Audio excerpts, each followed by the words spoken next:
What is up, guys? Just give me 1 second. We are almost there. Dude, crazy, crazy gappers out of the gate. See, oh, dude, you guys are in fast. I just sent the link to the crew, so they may want to hop in, and they may be hopping in shortly. Give them a second. Man, I was ready. I was ready to go short. So ready. Still might be ready. We'll see. But just checking up on a couple things. I do have one live trade. It is a Pfizer call, just kind of bottom fishing here. I'm looking off to the side. That's where it is. But let's see if the guys hop in. We'll give them a couple minutes. If you guys are just jumping in, I think we are gonna send this. I believe this is on Twitter now. Check. Yeah, we're in. We're in live. All right. Let me see. Sending to the crew.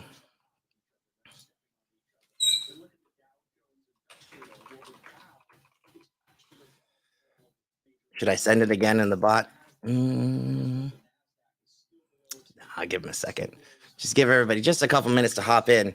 It's been a pretty crazy week. Well, I think not Ben. It's gonna be a pretty crazy week. I'm not. I'm actually not. I'm not sold completely on this rally, but I'm not ready to short it either. Not fully. Took a little short at the open, but just looking around, everything just, man, this is why I absolutely don't do like my weekly preps on Sundays, because I swear, like if I did a weekly prep on Sunday, literally everything would have opened at my targets, and it's like, okay, what's the point of that? So right here, right now, like Monday morning, this is when I do the majority of my prep, and you guys will start to see some of that if you're here. So anyways, retweet this, send it, share it to your friends. Let's get some people in here before we get started. We're actually on time today, believe it or not. And I got some good stuff. So here's what I'm going to do.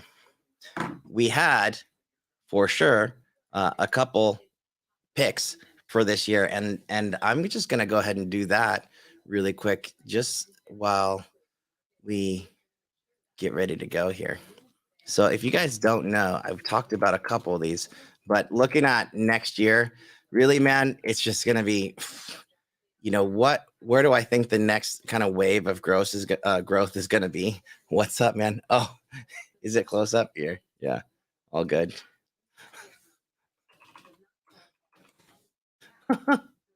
Yeah, close up. Anyways, here's what I'll do.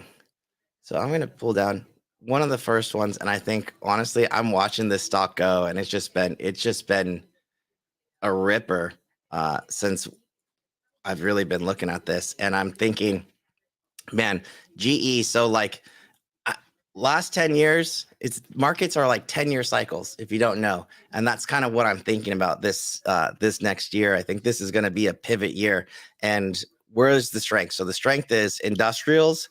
The strength is I think gonna be energy, and I'm looking for places that have been weak over the last, call it, decade, that have the potential to have a serious turnaround. If you guys didn't know, so like Boeing, not on the pick today, but Boeing has been just a massive bounce off of this bottom here. Boeing at 120. I mean, if you can believe this Boeing in, I don't know how long this is.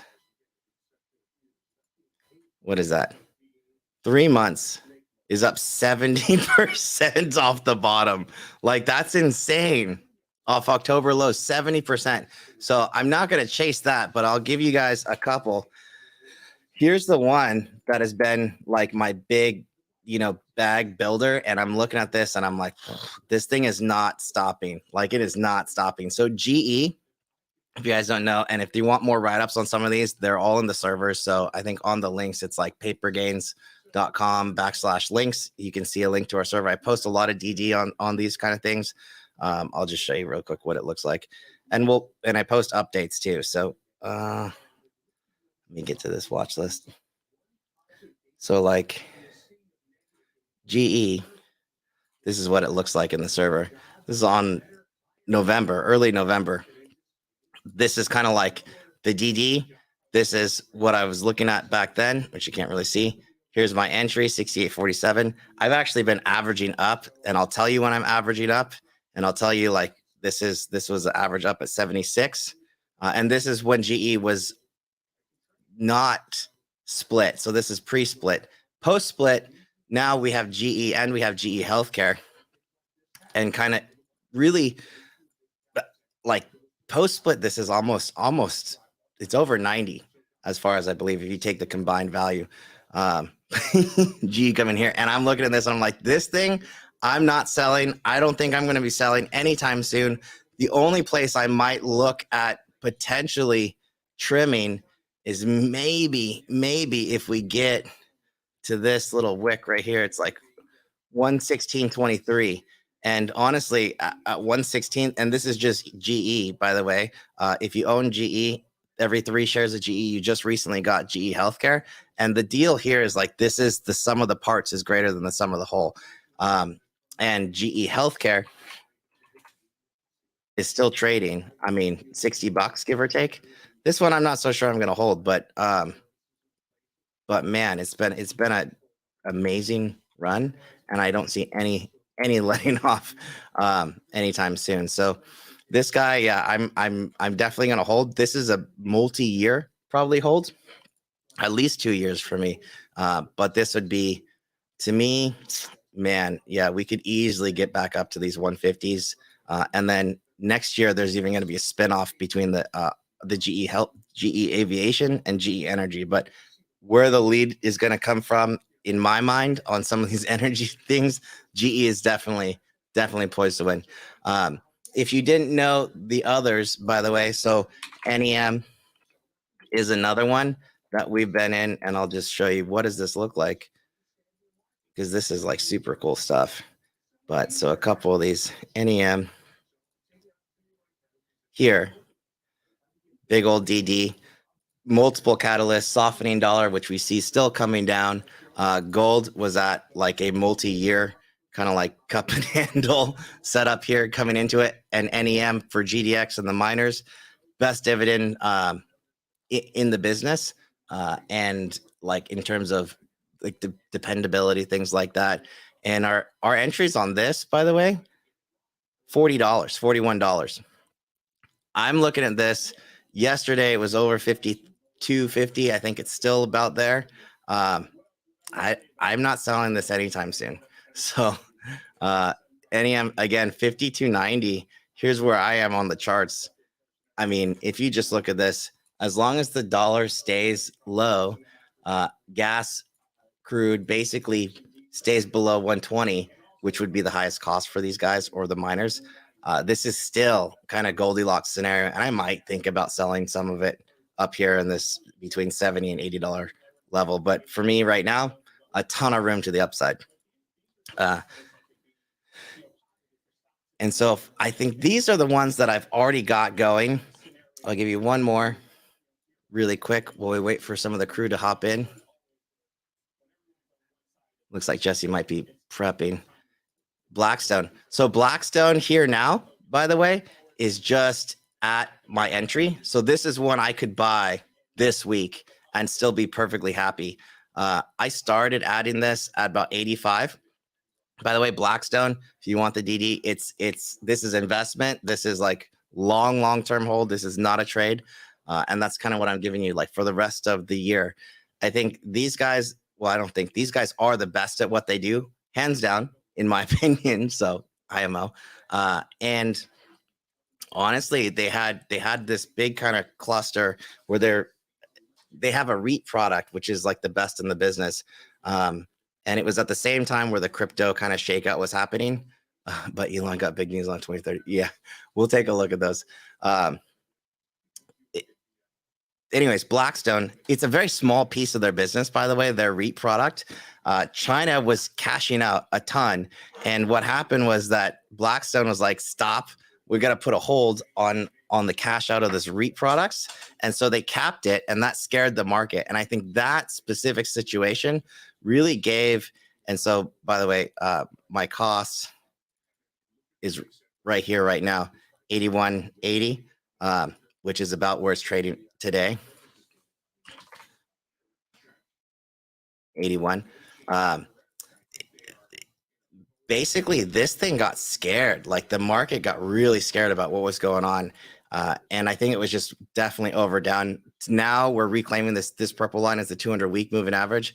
And man, this thing, I just, even if there was a problem with the REIT product, which I highly, highly doubt, it's such a small piece of the business. This kind of drop from 110 all the way basically to 70 is way overdone, in my opinion. So here now, I mean, trimming somewhere around probably 120 would be a solid like 50% gain. I don't even think that's going to take that long. But it, the rest of the business here, insurance, reinsurance, that kind of stuff, in this environment where everyone's kind of concerned about potential recessions, this is the type of company that you want to be in. That is where I am. So I'm going to give two more, but Jesse's looks like he's getting ready. Jesse, let me know. Give me hands up. You ready? All right, cool. What's up, man? What's going on? Yo, just going through some of the picks for the year. So I got two more, but let's save it for a little bit. And I think the other two, one of them could be really good going forward, but it's a little bit more speculative. So that said, let's go ahead and hop into this. I just got to read a quick disclaimer. We're going to go through some trades potentially today. We are an options trading crew. So before you start trading, please call 1-888-OPTIONS and get a copy of characteristics and risks of standardized options, and carefully consider whether trading is for you, considering your circumstances, knowledge, and financial resources, as you may lose all or more of your initial investment. So that's out of the way. Really quick, like basic recaps, and what we're going to do for the rest of this, by the way, looks like Amar may or may not pop in. I'm just going to DM him. Anyway, so really, I think the biggest thing was the Fed minutes last week, and we actually got some NFP numbers on Friday, and I'm going to hop into some of those. Jesse, if you have any take on some of the NFP numbers, by all means, have at it, and hop in whenever we want. But I think, there was some good news for sure last week, which is, I'm usually looking for good news, and I was surprised. I was like, it was nice to be able to have some. Unfortunately, it was still kind of like there's all this other little bearish news that is kind of sprinkled across the market, specifically things about layoffs, like CRM laid off. I think they announced a 10% layoff, that's pretty massive. Amazon was forecasting about 10,000 employees to be laid off, and I think they actually went with 17 or 18,000 employees, which, by the way, somebody leaked and they had to officially confirm. Amar saying on Jan 25th, Elon will be delivering a big announcement to shareholders. Okay, so maybe we could take a look at Tesla. January 25th. I don't know. speculative stuff. I gotta watch my position too here. It's small, but I'll probably let it go. And then really it's just kind of like diving into the Fed minutes. So I think what's important is like this year has been totally different in terms of, it's been last year, by the way, it's been like all Fed, like Fed driven market. And I don't think, since financial crisis that this has been such a Fed driven market, that really sticks around. When we first started talking about rates and things like that, and nobody's talking about anymore, is like we were looking for what the neutral rate is going to be. So the Fed needed to get the rates to neutral, right? And so there's so many people talking about pivots and things like that. They're not even talking about, look, there's going to be a pause first. There's not going to be a pivot. And the pause happens when we get to that neutral rate. So understanding what is that neutral rate, that's what's going to be most important. And neutral, by the way, means when interest rates are equal to the inflation rate. And we'll look at what the inflation rate is here in a little bit. Essentially, this is where the projection was after the minutes, and it just kind of like solidified. Look, the Fed was projecting for 2023 a 2.8% interest rate. Now 3.1. Take that with a grain of salt, because the Fed also said inflation is transitory, so their forecasting ability is a little sus, that's for sure. But what they are saying and trying to tell the market, because the market seems to think that we're just going to reverse course tomorrow, which I really don't see happening. But they're trying to instill this understanding of, hey, look, rates are going to stay elevated for a while. We're going to get to the neutral rate first. That's the first target. What is neutral? We don't know, but they're going to continually increase little 25 basis point hikes until we get to that neutral rate, until inflation is equal to the interest rate. That's the neutral point. At that point, then they'll pause, and that's where the pause is going to be. I think that might be the first catalyst for if the market was going to turn around when the interest rates are equal to inflation. That could be a catalyst to kind of really wake up the market at that point, since the market will be pricing in, the recovery before it actually happens. In terms of the rest of the notes, the only real big thing that popped out to me was like Kashkari is typically one of the most dovish Fed presidents, and this is what you're looking for when you do, hear analysts talk about what was in the notes. They're looking for dovish Fed governors or presidents, I don't know, Fed participants that are typically dovish, having hawkish commentary, or hawkish participants having dovish commentary. Who's flipping one side or the other? And Kashkari, historically one of the most dovish ones, was actually lobbying, okay, he can see another, they can see another 100 basis point hike from here. And I was like, okay, so that's definitely something that should be noted. Jesse, do you have anything else that you want to hit on the just headlines or major things from last week? Not last week. Nope. I mean, good numbers out of NFP. Like you said, it took me a long time to get out of the perma bull mindset, and now it's taken me a long time to get out of the perma bear mindset. I know, right? I was like, I'm right there with you, man. I was looking at that. I think it was me and Nick. I was looking at the semi chart SMH. I'm like, dude, why does this look ultra bullish right now? Yeah. I was like, oh goodness. Everything looks bullish, but there's so much, like everybody on Twitter, as everybody knows, is looking at that daily fair value gap. And so there's just so much above that I don't want to go long, but we're clearly going higher. It's just, where we're going to pivot if we need to retrace it or go lower. So numbers were good though. Yeah, I think as we go forward, we'll see like, hey, look, this week may not be the week. It may, but I think that a big move is coming, and we're all just like on the edge of our seats, just waiting for when is it going to happen. I think that when it happens, it's just going to be so glaringly obvious. And it might happen Thursday, but I think it'll be so glaringly obvious that it's just like, okay, go. Whichever direction it is, we don't know yet. So that said, just a quick recap on some of the actual data points. So we did get ISM manufacturing last week.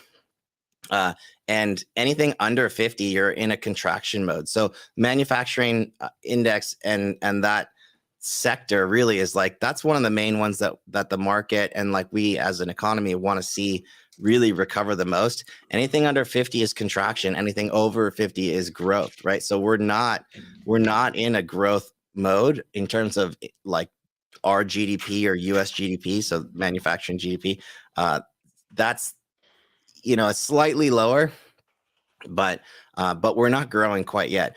The other things that are popping out is like Powell talked a lot about jobs and the labor market, things like that. And honestly, the sentiment really came out to me as like, hey, look, the plan to increase interest rates is really like the plan to increase unemployment, which, that is the only tool in their toolbox to fight this Fed. or fight this inflation. Unfortunately for them, they need to, that's their only tool, but they have like other pieces of the government, like, Biden's, not to say one thing other, but like if the parties are spending a lot of money, everything that the Fed is working towards is kind of like they're fighting each other internally. So that is what part of the big problem is right now, and like why the Fed's having such a hard time.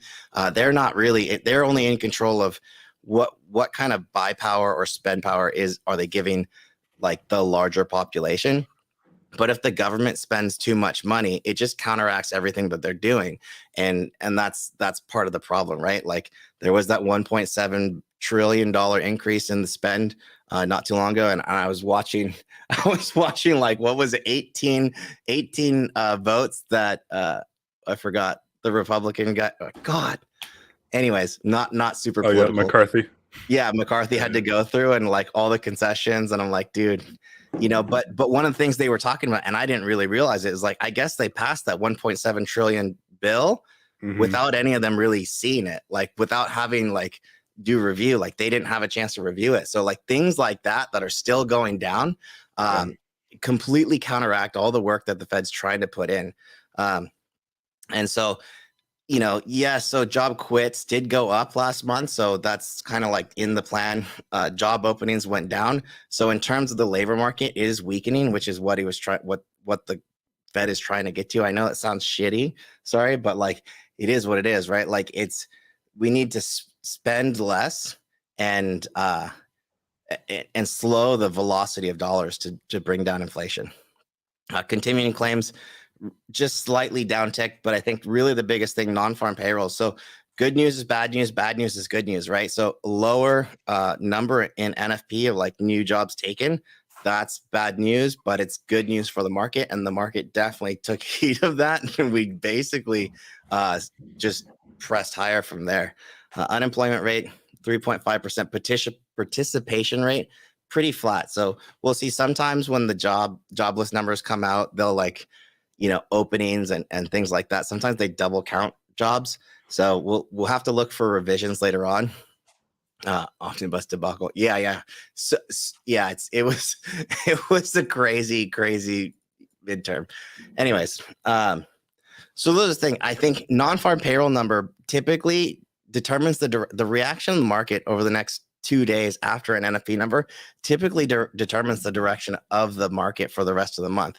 This month, as we go into it, and this month it's not like, I'm not sure I want to take the first reaction as like this is how the market's reacting to it, because this week we have CPI, and that's going to be, to me, the number one biggest day of the week. We also have Powell's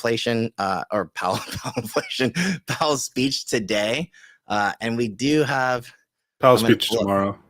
I'm sorry, tomorrow. Yep. We did get some consumer inflation expectations. So I'm getting the numbers now. Looks like they just came in a couple minutes ago. So consumer inflation expectations. So this is expectations for CPI, 5%. That's pretty low. So we'll see. So if the expectations of the market, that's what the market's pricing in, that we're going to go that much lower. Okay. So market is acting in lockstep with that and going higher at the moment.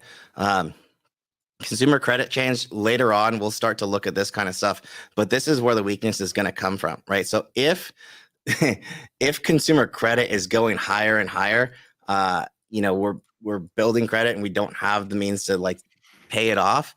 That's going to be where a lot of the cautionary or like really like bearish talk will come out of the market from there. So I think that said, today we did have this number that I think was going to maybe move this market just a little bit. Tomorrow, Powell's speech is at 7 a.m. Pacific. So it's like right near the market open. I'd want to 9 a.m. 9 a.m. Eastern. 9 a.m. Eastern. When is the market? That's like pre-market. Yeah. Yeah. So whatever happens today could completely reverse course tomorrow based on what he says. I don't think that Powell gets some of these numbers beforehand. I know some people do, but we'll see. Yeah, nothing really on Wednesday. So whatever happens Tuesday, I think can carry on through Wednesday, and then it can all reverse course one more time on Thursday, or continue or push through on Thursday when we actually get CPI.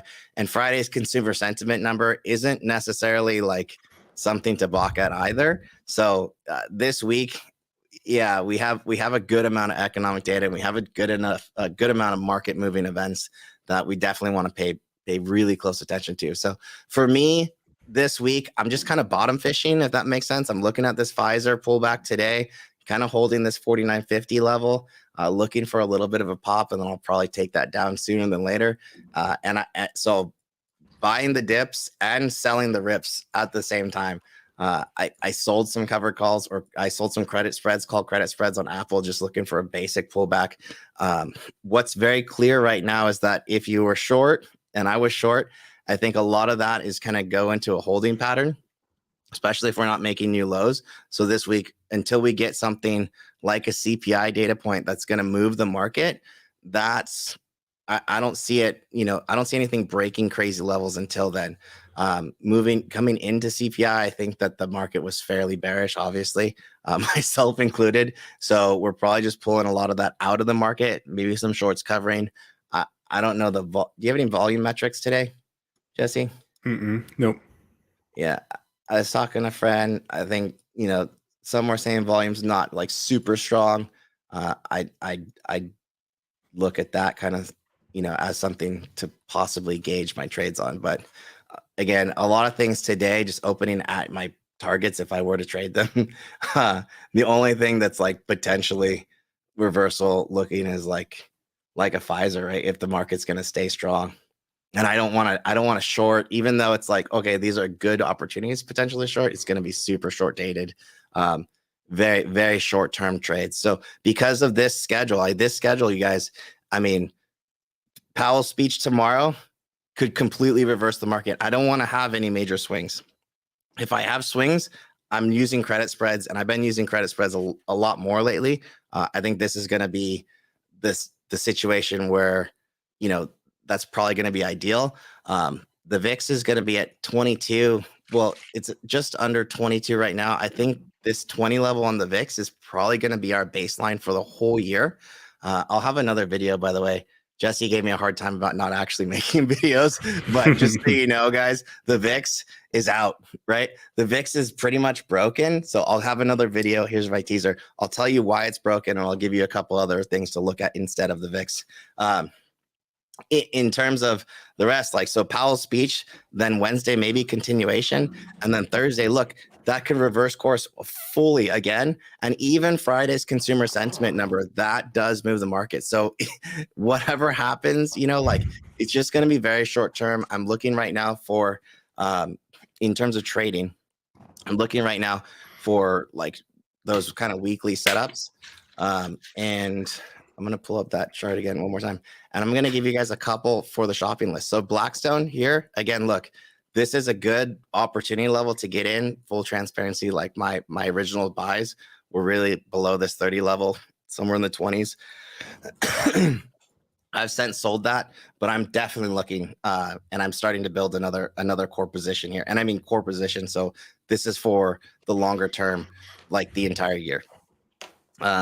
One that I haven't sent anything on, and I'm really kind of upset that I missed my buy. I had a resting order on RH at 245. And here's why I like RH. And if you don't know what RH is, it's Restoration Hardware. It's a high-end retailer. These are the guys that serve you bourbon while they're getting your check together. But am I still on gold calls? I've rolled up gold calls, yes. If you're concerned about a recession in the economy, the ones that are typically not affected in those scenarios are the very, very elite of the elite. And RH, the only customer that goes there are the elite of the elite, right? Your average middle class, lower class people, they're just, I say middle class American is not shopping at RH. So while there is a lot of recession type stuff to be concerned about, and I think that's all still valid. Look, I think that this sell off on RH from 750 or whatever down to 250 probably a little overdone. I don't necessarily know that it ever needed to be up over 700, but look at this chart, right? We're just now crossing over. I think, earnings season is coming towards the back half of the month. So January 23rd here. I think that people are going to start to realize that, look, of all the retailers that are probably going to be shielded from some of that, like recessionary concerns, RH and the high-end retailers, the high-end products are definitely probably overdone, in my opinion. It's a great operator too, by the way. And I am so bummed that I missed this order. This is literally just the other day. It hit 250.98, right? And my order was set at 245, like resting for this order block right here, man. I'm so bummed. But it is what it is. The very next day, you guys, like the very next day, and Jesse knows, a buddy of mine, we were talking about this. The very next day, this thing ran like 8. I don't even know how many percent this single candle is. Single day candle is 7%. Just right off the bottom, just shows you like how many people are chomping at the bit to jump into this guy specifically, because this probably is very much overdone. And then upside on this, I'll just take like a very basic kind of fib, from the top to the bottom. And I mean, this would be 400 at a 50% retracement. And I think realistically this year we could probably see close to that, if not 350 higher, just on a basic technical retracement. So a ton of upside on a stock like this. By the way, it's a good company, good fundamentals. It's in a decent space. There's not a dividend or anything like that on this, but look at this, 10 years. I mean, this thing, if you were in this stock, back when at like 15, 20 bucks, when it was really in its prime, like up and coming, sometimes it has these kind of pullbacks like this, which just turn out to be like massive buying opportunities, right? This is 3 years ago. It was $100, and that's a 7-bagger, right? Just on equity alone. So I think that's a huge like potential upside play. I think it's overdone to the downside, and I think it's in an insulated part of the economy that is probably just like I said, overdone. I'll give you one more really quick, and it's a sector, right? If you're in the server, my crew knows, like I've been like all over this oil like OAH sector for a while. It's been in like SLB, Schlumberger, but I think, while oil itself, I don't believe is going to like blow the roof off. This is that energy sector, right? Like, where do we want to be more efficient as an economy? I think efficiency in that oil energy like sector is going to be crucial. And OIH, these are the oil services companies. So Halliburton, Schlumberger, or it's not Schlumberger, SLB now. SLB, it's not oil, it's not XLE, it's not XOP. It's specifically the companies that service the oil producers. So it's not necessarily Oxy, it's not necessarily XOM or Chevron. It's the companies that service that sector. And I think this one is just way, I mean, look at this, you guys. Like, this is not to say like, hey, just because of it was trading at $1,400, $1,500 as a sector before, it means it's going to go there. I wouldn't say that at all. But just from a chart perspective, from a larger macro perspective, I think this is definitely a place to be. And again, this is still for the remainder of the year, right? Big old cup and handle on the weekly. I mean, we break through this 320. Look, everybody was going short this here. I even sold a big fat chunk, and I knew I was going to be sad the second I sold it. Luckily, I got back in around that 280 level right here. But here's where we are, right? As long as we hold this to like anything under 300, I'm still a buyer. Right. So I'd be looking to accumulate this around the 300 or below the 300. Once it breaks through this 325, or really, look, this little blip on the radar is 370. This little blip on the radar is 450. My near term for like, next 6 months is literally like closer to $500. So, 2023 play still very heavily focused on the oil services sector. So if you can't pick one, that's fine. The sector as a whole, I'm not saying this is going to explode, but I'm saying for the next 6 to 9 months or longer, 9 to 12 months, this is where I want to be. So anyways, enough of that. I've given all of them. Well, there's more, but you know what? I'll tell you, there's no tech. There will be a time for tech. There are a couple small tech positions in my portfolio that the crew knows about, but but yeah, there's a good, like, all of these picks. By the way, I'm like, we crush them all no matter what. And they're tracked kind of longer term. I say no matter what, but I don't have any losers so far. No whammies, right? Let's say that. All right, cool. So quick on the sector check. Jesse, do you want to have any notes before I hop into the charts here? I did look at the volume. At least on NASDAQ, we're sitting at like 60 to 70% of the normal volume we have. With leading up to PAL and CPI, I would not be surprised if this is just a low volume push before getting an overall trend based on fundamentals. So we'll see. But we are lower volume today. Yeah. So here's what happened today. So I posted something on Twitter not that long ago, but it was a Wyckoff, distribution, or it's a Wyckoff chart. And if you know what that looks like, it's basically, here's an accumulation phase, or essentially like, look, the market is kind of ranging and it's building a base. It's healthy. I'm going to take some of these lines off for now. It's healthy long-term to build bases. And there's that saying, right? Like, the bigger the base, the higher in space. But this is, to be fair, not that big of a base, or not that long a base. It is, decent for the short term. So this is what, a month that we were stuck in this range, and we finally broke out of. Two things can really happen from here, but let's just talk about where we are. So, not to be super short-sighted, and you want to zoom out on your charts, we're just looking for where was the prior consolidation. Well, look, here's the prior consolidation, right?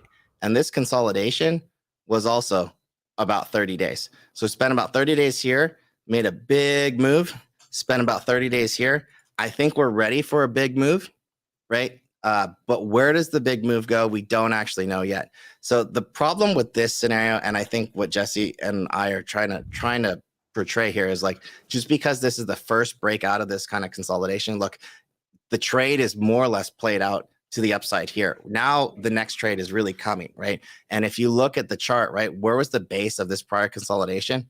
Well, dude, we ran right up to it this morning and immediately reversed, right? So right at 293.70 on SPY, and I'm just using SPY because that's the most normal chart. So this same 293.70, look, 293.70 was prior support, big support on this CPI number right here, right? 293. A lot of people with short-term memory don't remember how big of a level this was, right? So big support, kind of breaking down, and this is where the base of that entire consolidation was. Below that, it brings us to that 375, and we did hit that on that lower consolidation, right? Where we got really close to it. Yeah, we hit it right here. This is 375, tagged it, and that was the bottom for then. So if you trade like us, or you trade using kind of like these order blocks or watching these levels, right? For now, until it gets back over that 393, you have to assume that this prior support, today's price action, is in fact becoming new resistance, right? And so until we can reclaim this 393 level on SPY, I have a hard time really going long. And we do have this 200-day moving average, this red line here at 398. Where's the fair value gap, Jesse, that you were looking for? On ES, so probably the same. Let me pull up SPY so I can give it to you in SPY terms. I'd assume it's that 4,000. 4,000 on ES daily would be 396. It looks like 396. Yep. So we're in it right now, 386 to 396 on SPY. But if you look at ES, I see what you're saying. So this one right here, I got like 395 using after hours. It's a daily chart. Yep. So this is I'm going to turn off. This is just using volume. So no more candles. This is just volume right now. So the fair value gap he's talking about is right here. So this was an aftermarket move, like basically this very small, oh, that's real tight, little order block here. And I'll just make this white. So if you guys can see, there's very low volume. And so a fair value gap, by definition, to me, is like where the market moves so fast, it didn't have a chance to define what fair value was in this trading area. And so this is very, very low volume. See where the volume basically drops off from 397 all the way down to 392. So yeah, I could see that. And I think Jesse's like pinpointing 396.22 where that could happen. But these are volume bars by session on the left-hand side of these days. And you can see literally nothing but sellers in this area and very low volume. So a low volume gap or fair value gap was absolutely created. Good eye here in this entire area. So sure, so we could bounce up into this. If we do get that high, and let's say the chart does something like this, right? Let's say it bounces up into here and it comes back down. It should retest. At that point, we're going to be retesting the bottom of this consolidation range. I'm just going to turn this back to a normal chart for a second. Should retest the bottom of this prior consolidation. And as long as that holds after we break it, then sure, I'll trade to the upside of this consolidation range, which would be like 403. But for now, if we reject, which it does look like we're rejecting, oof, it really looks like we're rejecting completely out of that little area would be right back to 390. So anything below 390, that's going to be my line in the sand. So below 390, I'm just going to be short. Above that, you know, I want to wait until we see some higher highs. Jesse may have some intraday levels, but I think what's important is just like every day come in, find your levels, even on a, you know, this is going back to December. So I'm going back a month on my view. My monitors, by the way, have like a different pixel count or something. So sometimes when I'm working with people, they can't see this much on their screen using a 30-minute. I don't know what it is. But yeah, we want to see new highs if this is going to continue. Otherwise, we can just get caught in this kind of trend, like in this kind of fair value zone between 396 and 390, which is what Jesse was just kind of pointing out.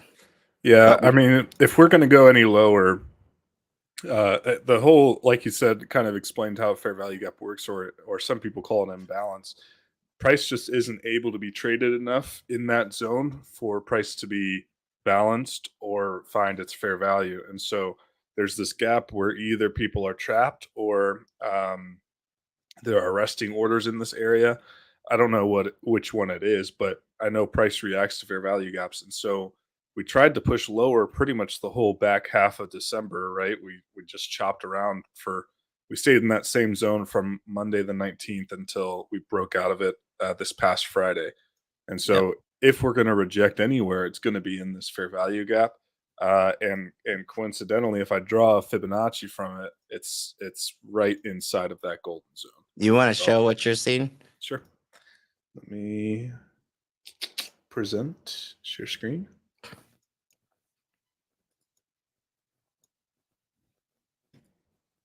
So I'll zoom in so that people can see.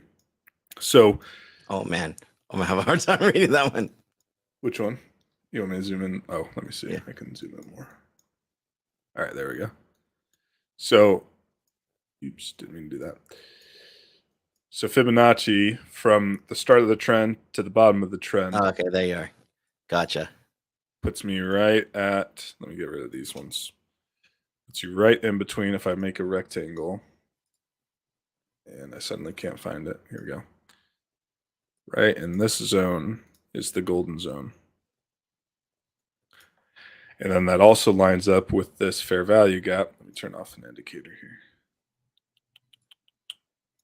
A little easier to see. That's just about 390. Yeah. So this is on ES, which has overnight session. And then I have my support and resistance right at 4,000. And 4,000 is going to be a crazy level anyway, just because of the psychological level of it being 4,000. Yeah. And so there's just so many things there. And if I draw with no indicators here, this fair value gap, and it's a breakage structure fair value gap, which is even more impactful. There's just a ton of stuff in this zone that's kind of why this morning I just got chopped up in my perma bear mode, because I there's just so much above that I don't want to go long, Yeah. but the market wants to go long right now, so it's kind of tough. But yeah, that's where I Except have it for right my now. Pfizer, which just seems to be sitting now at my stops, by the way, and below Yeah, that so 200 day. there's just a lot of things that I mean, that's 3 different systems. That's, ICT or Strat, and then Golden Zone, which are Fibonacci's. All those 3 things are pointing to go down, so it's kinda hard for me to wanna go up, but it's ultimately we're gonna be looking for either Powell or CPI to really push us where we need to go. Yeah. No, I think that's a good point.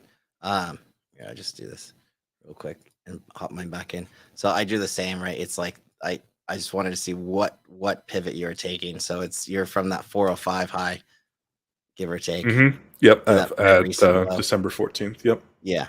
So the lower high. And so by the way, what we're going to be looking for, so if you notice, like here's a high, right? So if this is a daily, oops, just on a daily.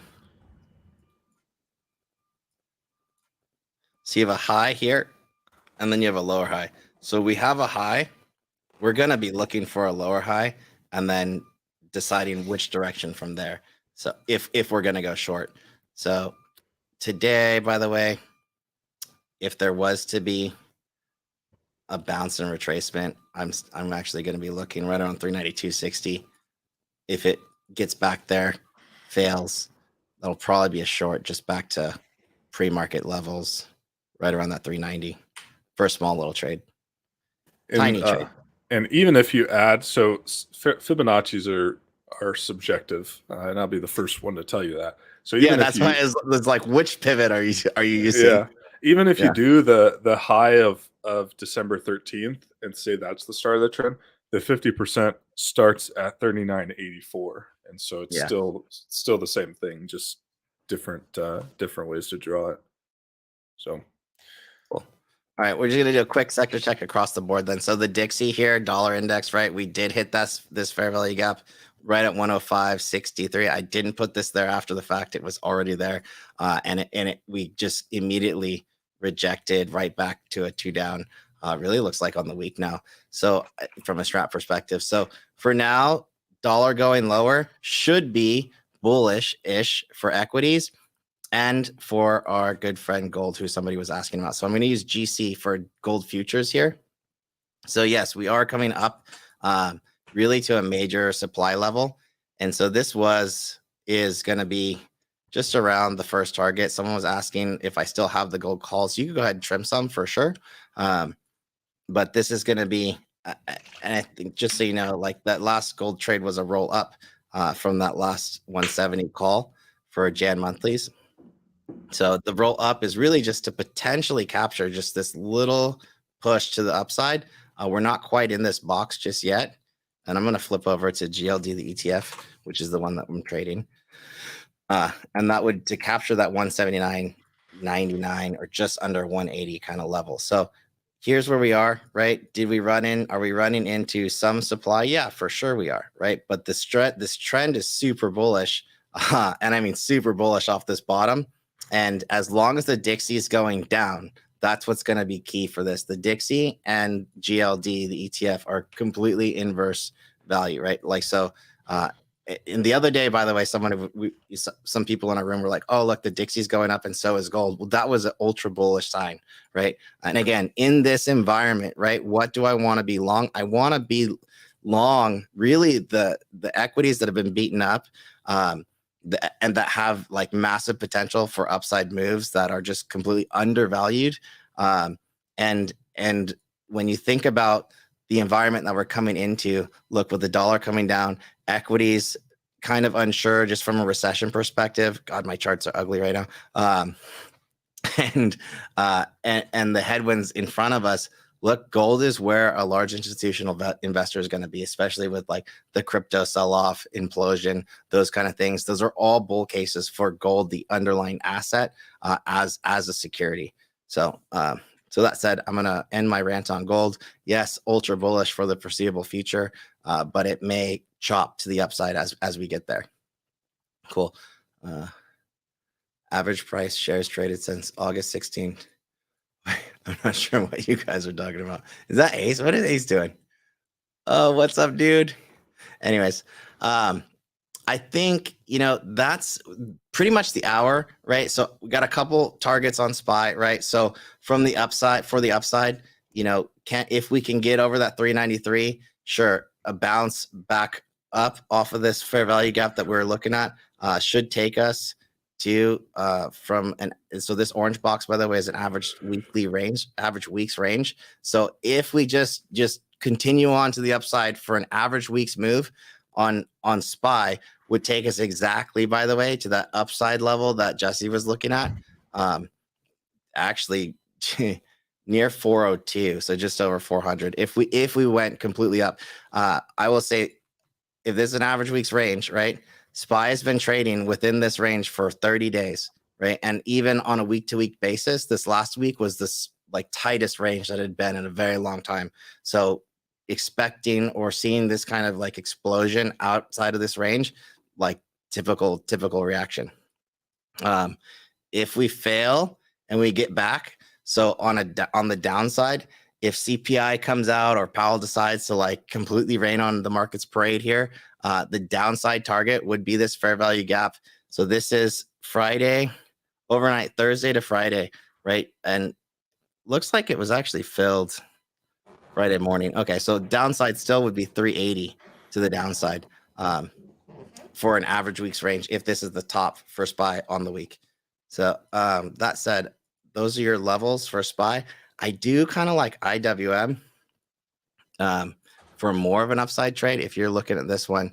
So Jesse, I know you probably don't trade IWM. I don't think I've seen you trade IWM that much, but this is average week's range. Again, super tight. Look at this range.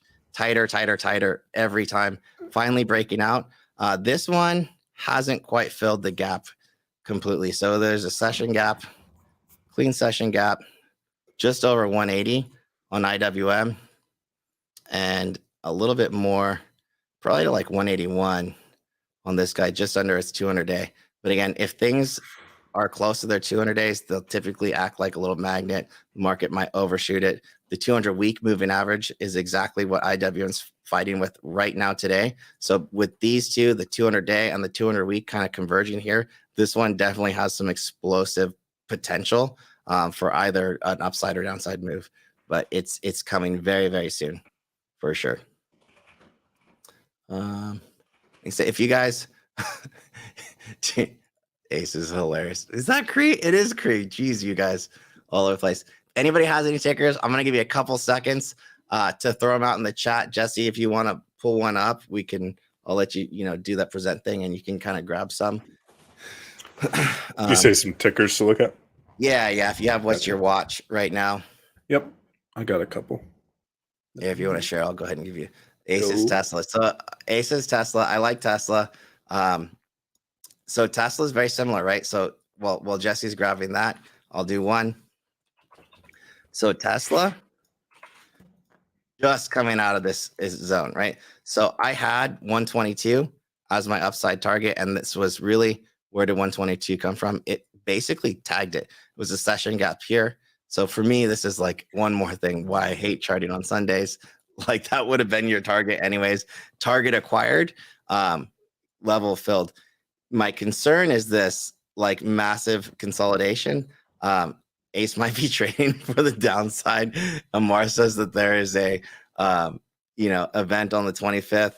I don't know, but speculation. Let's say if you took, God, I'm gonna do this, and he's gonna kill me. So if Tesla can get back over really this 124, and we'll use Ace's volume profile, I believe, if I can get it up. There it is. All right. So here's where all the like pressure is, right? So you're right on the top of this on this shelf right here. I had 135 as the next potential pivot to the upside if Tesla does break out of this. It's been in this range for long enough for Tesla, just about 2 weeks. So yeah, a new move could be coming. I'd say above 125, you can easily get to. Oh geez, so above 126, yeah, you got 138, like in line. Fair value gap here would take you just about 136 and change. So yeah, good eye, man. I like that. Jesse, I'm gonna send it to you. You're up. Oh yeah. So I've got a couple here from between last week's watch list and this week's watch list. Apple almost hit its second price target on the monthly chart, triggered 212 down, I believe. Yep. I guess I need my numbers and my colors. And so it almost hit the second price target. It's coming back. Originally, I thought it was going to come and somewhere in this zone and tap this golden zone and go down. Ultimately, this is like where I would love to, even if it's just something like. Oh man, are you taking Apple to 140 this week? No. Look at you. But I wouldn't be surprised at something like that. But also, we've got a little order block here, right at this area, and so we're touching into that as well. So it's kind of like we're just going to wait till, like I said earlier, we're going to wait till Tuesday or Thursday and figure out where we're going to go. But I'm ready for both. Yeah, give your triggers then. If Be so, here. So at what price would that trade be like takeable or in range? for a long or Apple. a short, oh, for Apple, Yeah, either way. really, if I'm going to go short, it's got to have a new two down candle. So you're And short below 124.70, give or yeah, take. short for me would be below 130.47. Okay, got it. So back into this range that it just kind of popped out of. Yeah, it's just really where the weekly turns red, Yep. would be where I would trigger short, and then it's hard for me to find an area to trigger long. I'm gonna Just have so to you see. guys know, Jesse loves to inverse me. I'm already short Apple. Oh, I'm definitely not looking to go long on Apple right now. If Okay, so then there, long. So there I do have a long trigger if you don't, but so if you zoom out, maybe on like a smaller candle, like hourly or something like that, there's that base. Where is it? Right around. So it's like early November. It's about 135 essentially. oh, November, Yeah, we're yeah, right in. right So here, double bottom right there, yeah, right? And we're running into almost the bottom of that range. So to me, that prior, like all that chop consolidation down there, uh, was that bottom. I think if we reclaim 135, for sure, yeah, I see a 140 in range. yeah. I'd have to see price action develop in there. I don't see anything right now that would make me want to go long. Absolutely has to get above that 135 and preferably over 136.85. That this the top of this candle on the 21st. Not a ton of. I don't want to go long on anything right now because I'm a perma bear. At least until I lose enough to turn into a perma bull again. But that's kind of what I'm seeing. I'm seeing way more short than long. But if I were to go long, I'd want to see something like reject this golden zone, come back and retest that level we were talking about from November, and then look to go long. But Yeah, coming into the order block, we're definitely could see like a 212 or even a 2-2 reversal, and then under 130 is a pretty good short. So that's Apple. I've got Microsoft. I'm in a short on Microsoft. Was up 50% on Monday, or sorry, Friday morning, and then down right now. But still feel pretty good on this. Just closing some gaps, I think. Clearly has a bearish market structure, taking out all these prior lows, the higher lows. So could retrigger on a 2-2 reversal. Weekly chart is still inside. So just waiting for news on that as well. For me, nice. it's I'm still in that spread. Like I said, I think it's the 215, 205 puts for the month. And if it needs more time, I'll just roll out. And last one I'll show up. This one actually triggered this morning. I didn't take it, but it was on the watch list for PayPal. it triggered 212 2 reversal. Yeah, But PayPal this long one, too. I had those bull put spreads. Honestly, if anybody's in the PayPal, it was a risk reversal. I'm legit just thinking that I might let that execute on me. yeah, And just it's one own of it. the only ones that actually look good on the bullish Yeah, chart. yeah. So if I was gonna do the next one, so by the way, so if there was a tech buys for 2023, it would be PayPal and Google. That's it. Mm.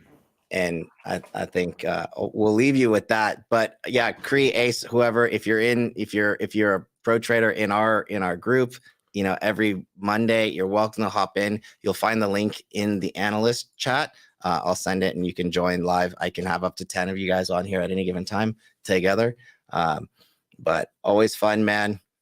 Love it when I'm doing this and I lose money. It's just very typical. I'll probably just watch this and see what happens.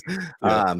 But it's all good. It's for the crew. It's for the community. So appreciate everybody's support, man. And again, join us like every Monday. We'll be here. And until then, make sure you follow Jesse. It's at Expo Jesse, at Expo _, two underscores. Two of them. Two underscores. Two of them. Jesse, and myself and some of the rest of the crew will be on Spaces pretty much for the most. I think it's like 10 this week. So we'll see. Ooh. Ace will be there, Duke will be there, Amar will be there, the whole crew's there. So, all right, guys. With that, we'll leave you for the rest of the week, and we'll see you out there. Adios. See ya. Peace.